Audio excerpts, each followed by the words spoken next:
White House correspondent, is about to tell us what he's saying.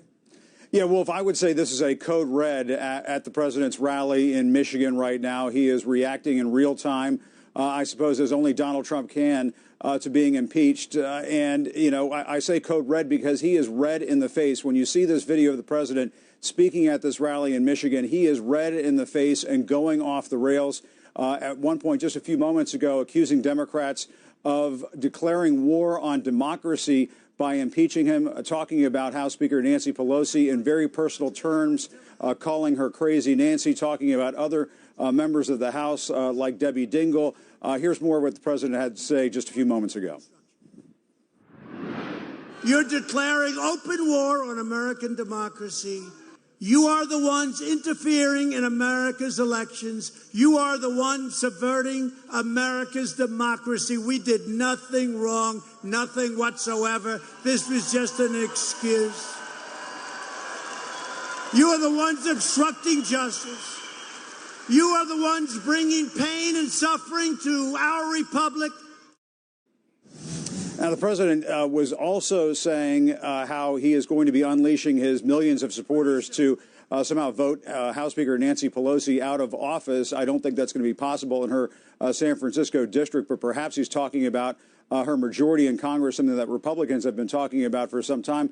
But Wolf and Jake, he just finished going off on Debbie Dingell, one congresswoman who obviously voted with the Democrats in favor of impeachment, and talked about how he provided what he described as being A-plus treatment to her late husband, the late Congressman John Dingell, when he passed away. The president making a remark just a short while ago that somehow John Dingell may be looking up, not down, as all this is taking place in Washington. There are some folks who are watching this rally wondering whether or not the president is talking about John Dingell somehow being in hell right now, watching all of this unfold. And so the president making some very deeply personal, deeply strident remarks at this rally in Michigan right now. And this really lines up with what I heard from a Trump advisor earlier today, that the president is not only, feeling, very unnerved by all of this. This is obviously under his skin, but there are plans in the works inside the White House and obviously inside the president's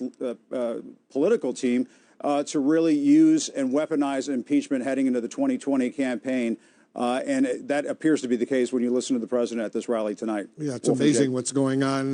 Jake, the president clearly is furious. He's so angry that he is now the third president in American history to be impeached by the House of Representatives. It's certainly not being cool under pressure. And in his remarks this evening, he said a number of things. He imagined a conversation between Bill and Hillary Clinton. He insulted the looks of Congressman Adam Schiff. He went after James Comey. And then again, just to touch on this, let's remember what happened here.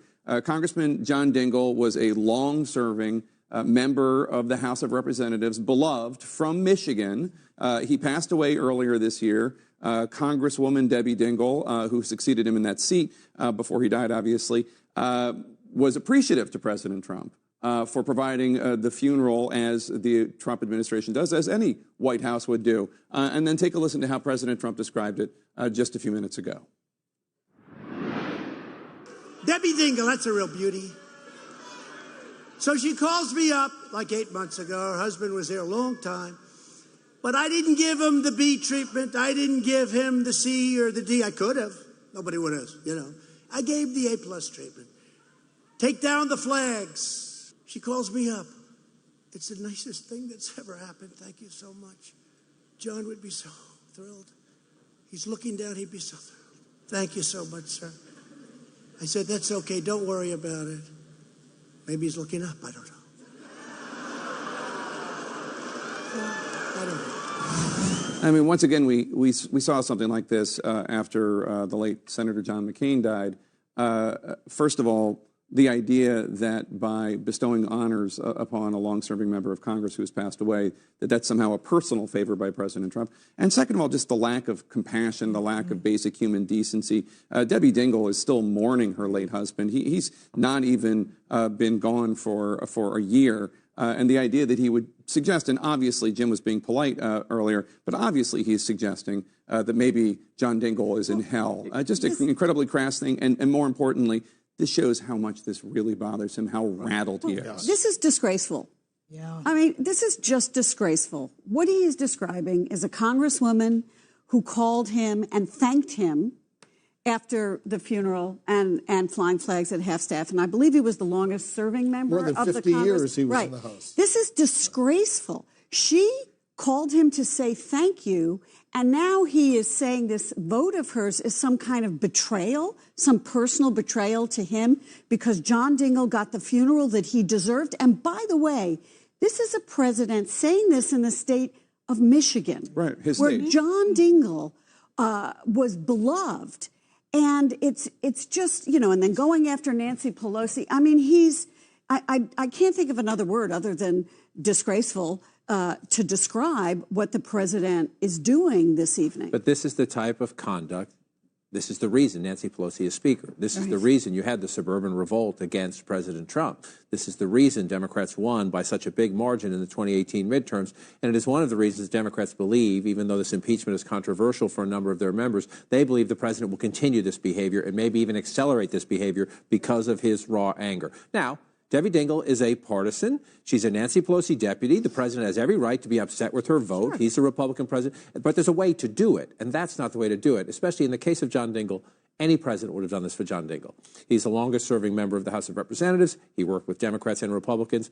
And a broader point, he's a member of America's greatest generation. He served in World War II. He's buried at Arlington National Cemetery. You can take issue with Debbie Dingell without doing that. Yeah, but in some ways, you feel like this is a president who has to keep going lower and lower and lower in many ways to satisfy his base. He goes to these big rallies, you know, people who are adoring and his cheering fans, and they in some ways are immune to some of this. And you saw him there, the crowd sort of not reacting, and then he goes below the belt there, talking about John Dingell being in hell, and then the crowd reacts. This is a president beloved by white evangelicals. They seem to give him a pass on everything he does. So I think these coming months, we're going to see more and more of this president acting in this disgraceful way. And this is just to the point I was making earlier, which is this is a very historic night, a very momentous night, a night of gravity and solemnity. It's also a night that is going to not only leave a stain on President Trump's presidency, but I wonder what it's going to do to his psyche. And we see that happening in real time. And I do wonder, as an American, what does that mean